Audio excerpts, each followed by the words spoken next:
Once upon a time there was a widow who had two daughters.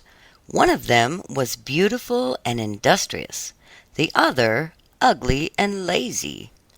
The mother, however, loved the ugly and lazy one best, because she was her own daughter, and so the other, who was only her stepdaughter, was made to do all the work of the house, and was quite the Cinderella of the family.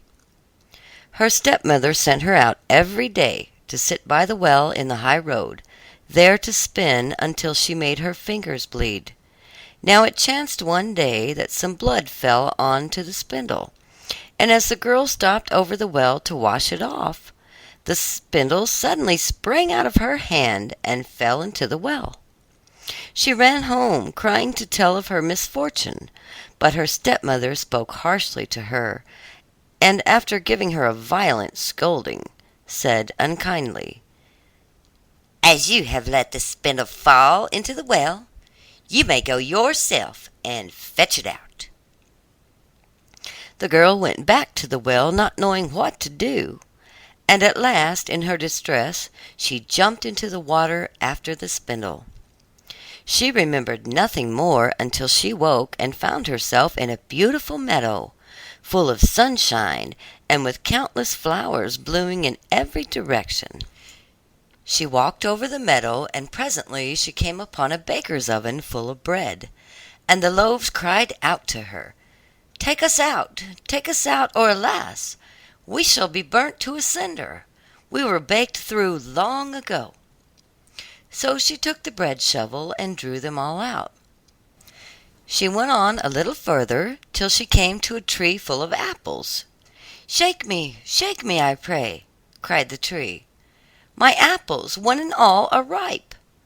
So she shook the tree, and the apples came falling down upon her like rain. But she continued shaking until there was not a single apple left upon it. Then she carefully gathered the apples together in a heap and walked on again.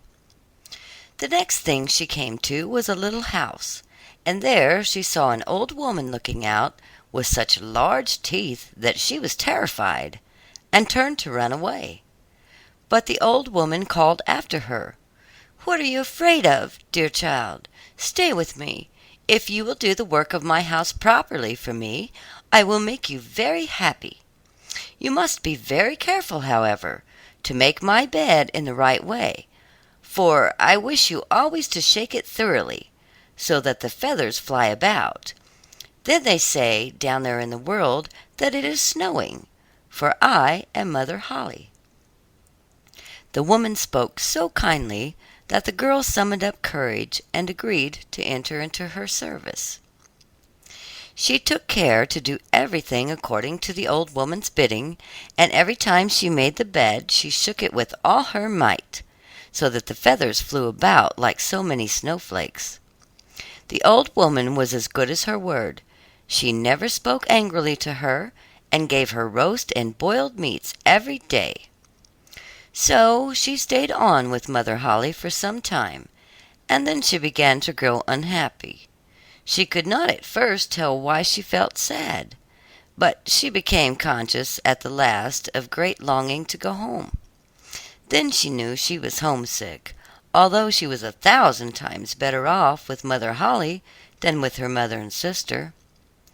After waiting a while, she went to Mother Holle and said, "I am so homesick that I cannot stay with you any longer, for although I am so happy here, I must return to my own people."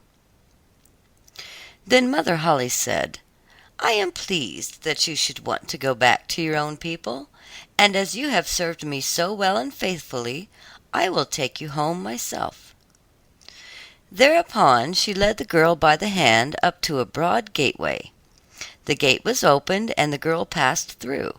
A shower of gold fell upon her, and the gold clung to her so that she was covered with it from head to foot.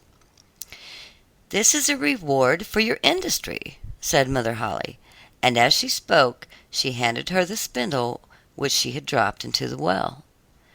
The gate was then closed, and the girl found herself back in the old world, close to her mother's house. As she entered the courtyard, the cock, who was perched on the well, called out, "Cock-a-doodle-doo! Your golden daughters come back to you." Then she went to her mother and sister, and as she was so richly covered with gold, they gave her a warm welcome. She related to them all that had happened, and when the mother heard how she had come by her great riches, she thought she should like her ugly, lazy daughter to go and try her fortune.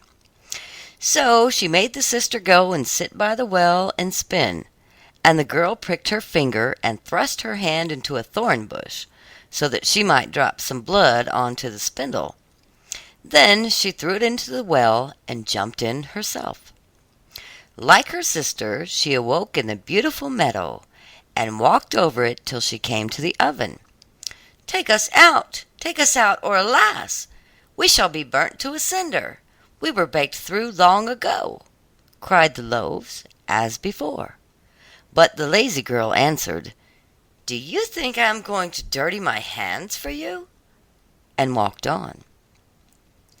Presently she came to the apple tree. Shake me, I pray. My apples, one and all, are ripe," it cried.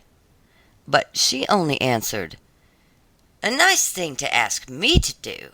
One of the apples might fall on my head," and passed on.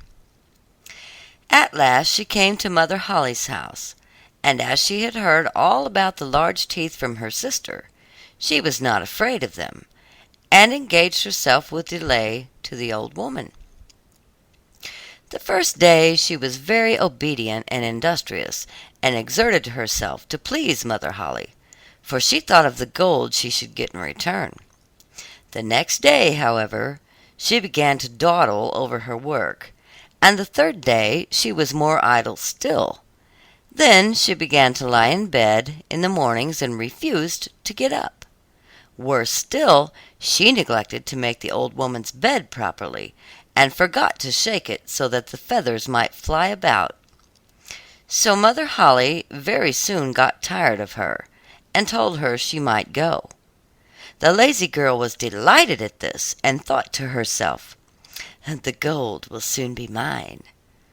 Mother Holle led her, as she had led her sister, to the broad gateway, but as she was passing through, instead of the shower of gold, a great bucketful of pitch came pouring over her.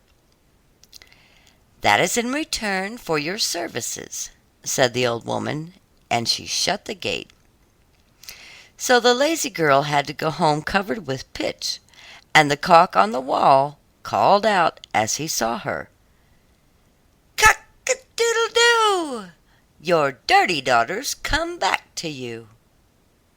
But, try as she would, she could not get the pitch off, and it stuck to her as long as she lived.